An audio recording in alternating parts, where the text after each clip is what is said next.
guys, welcome back to my YouTube channel. Guys, thank you so much for tuning in to this channel. We are talking about the biography of Siphesihle Ndaba.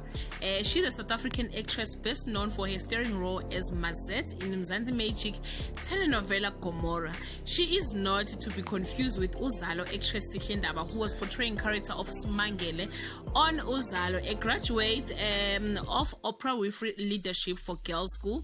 She studied a Bachelor of Science, a social science degree at Rhodes University from 2016 to 2019, majoring in psychology, economics, and drama. She graduated with honors in dramatic arts, specializing in acting, physical theater, and applied theater. Siphesihle worked as an English and economics tutor while working in the theater. She directed the Grahamstown Festival play Skinned in 2018. She landed her first role in television in Mzansi Magic telenovela Gomora, starring as Mazet, a gorgeous and a dangerous young woman from Alexandra who tempts Ntobeko into a life of crime.